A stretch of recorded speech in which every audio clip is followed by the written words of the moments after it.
Imagine a duplex house dito sa Marikina na meron siyang 161 square meter and floor area niya po is 279 square meter more or less. Ganito bang klase ng cut or size ng house ang hinahanap mo? If yes, itong bago kong ipipictured na nasa likuran ko ang ipapakita ko sa inyo. Kung gusto mo to, please type yes in the comment section below. Pero bago tayo mag-start, please like and follow EDJ Facebook page, Reel, TikTok, Instagram, as well my EDJ YouTube channel. So you'll be notified every time we drop a video. Now guys, let's start our open house tour.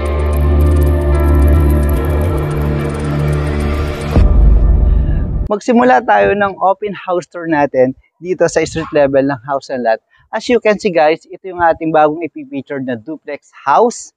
Ito yung Unit A. Dito tayo sa Unit B. Dito sa Unit B, mapapansin mo, ito yung 4 folded gate, access to your 2-car carport, pedestrian gate, heading to your main door. Ito guys, tatapusin pa nila to. Actually, itong property, bigyan ko kayo ng idea, hindi pa siya fully finished, may ilang pang ayusin, pero minarapat na namin i-video para at least makita nyo po. Ito yung 2-car carport, covered parking yan. At dito, ito yung mga sliding glass window. Nakadesign yung wall niya dito sa side na to.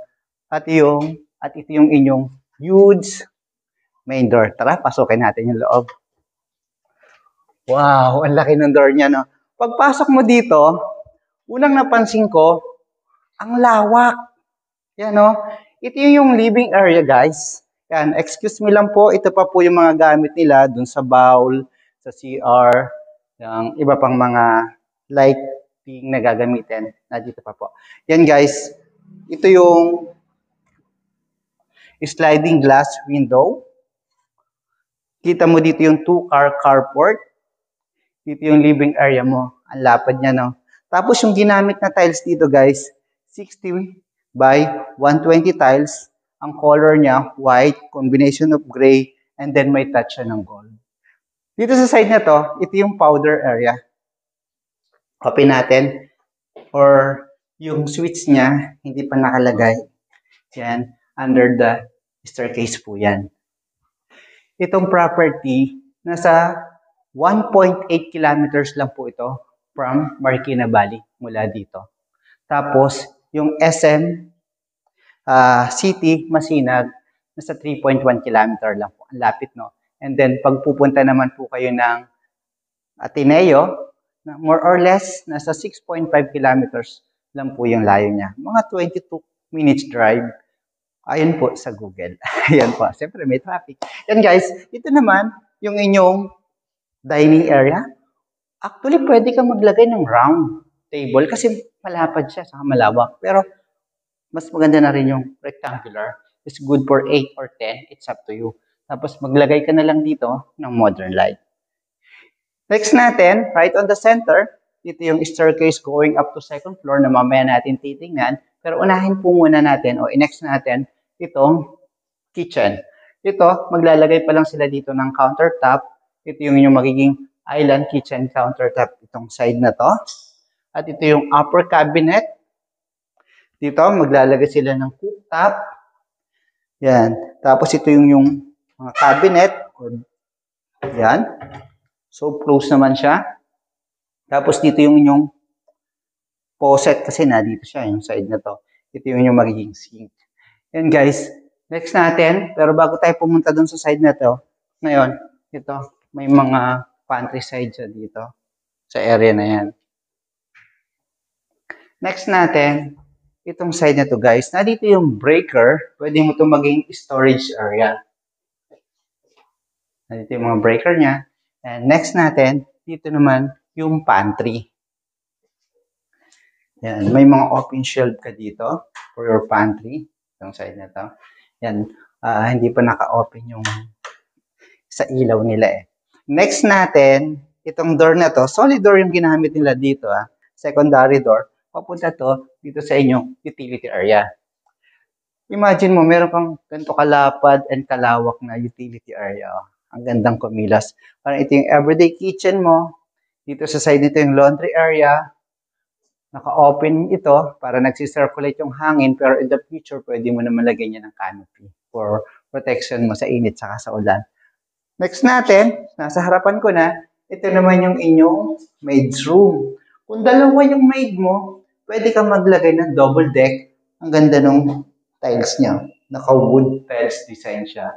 Tapos yung door niya, maganda rin yung finish. Next natin, wow, yung toilet kahit hindi pa tapos yung toilet and bathroom, maganda siya. Yung may mga ginamit na tiles. Polished tiles yun dito, ang ganda ng combination. Tapos dito, yan, naka-rustic tiles siya, siyempre para hindi madulas. Okay yung toilet and bathroom do sa maid's room, and then good size din yung kanyang room. Okay? Balik tayo dito, guys. Ito yung kitchen.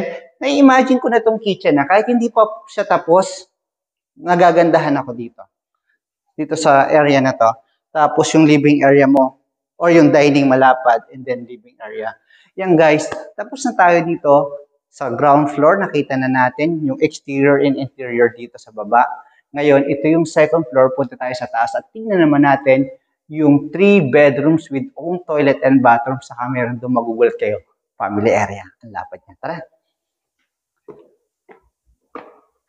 Ito yung landing between the ground floor and the second floor.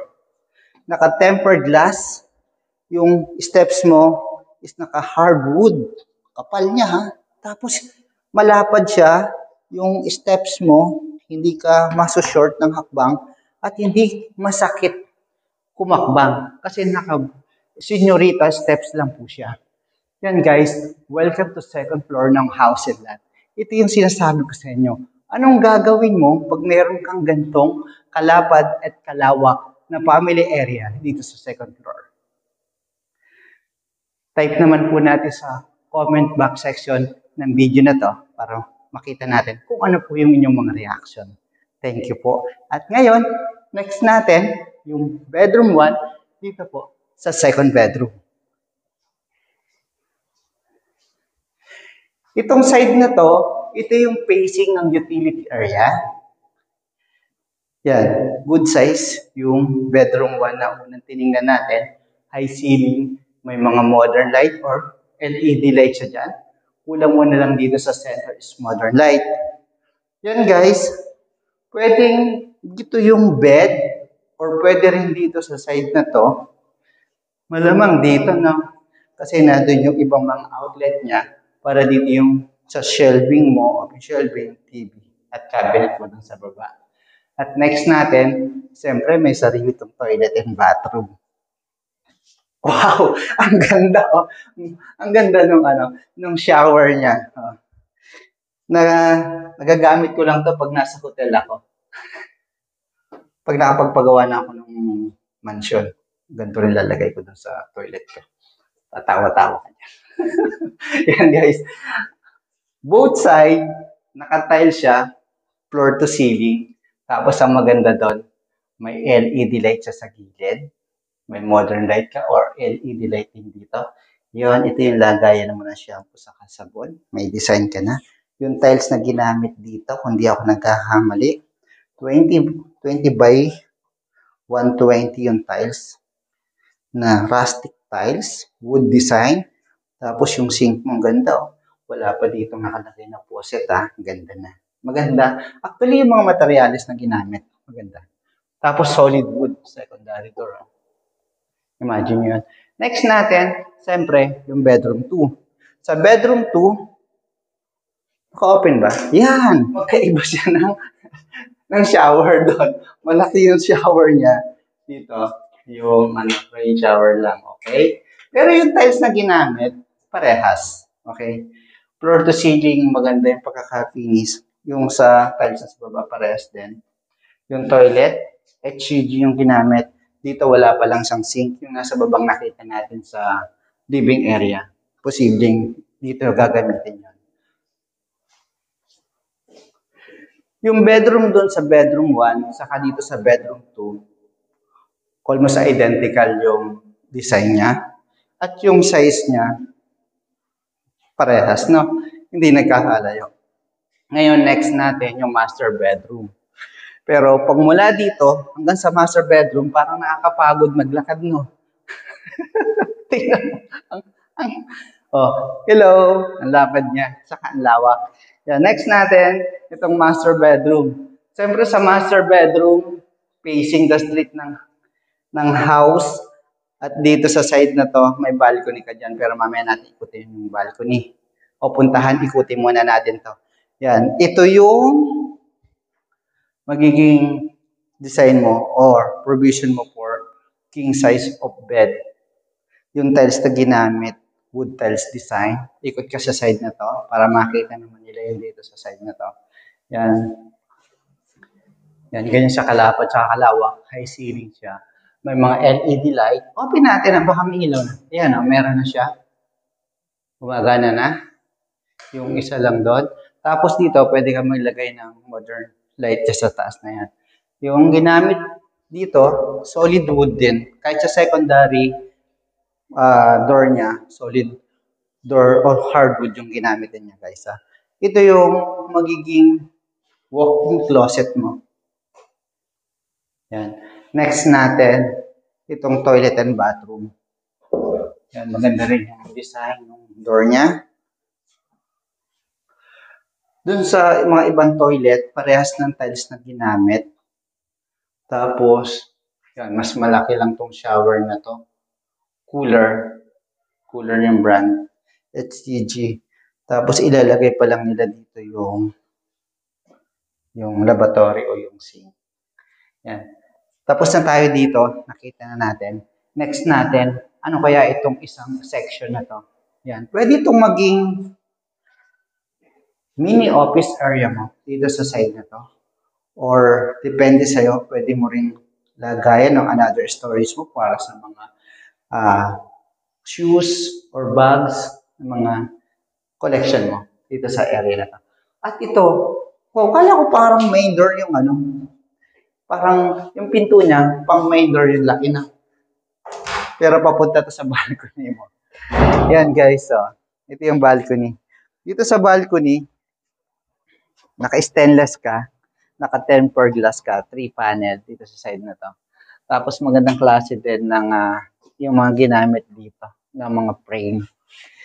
And guys, balik tayo dun sa malawak na area, dun sa family area, no?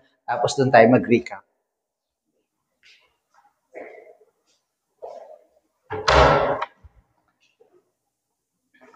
Kung naghahanap ka ng duplex house dito sa Marikina, na malapit lang sa nabanggit ko kanina, like Marikina Valley Hospital, 1.8 kilometers. Ateneo de Manila, more or less 6.5 kilometers lang po yan. UP Town Center, mga 6.9 kilometers. Tapos SM City Masinan, 3.1 kilometers lang ang lapit, no? Ito po yung property na ipinipicture po natin.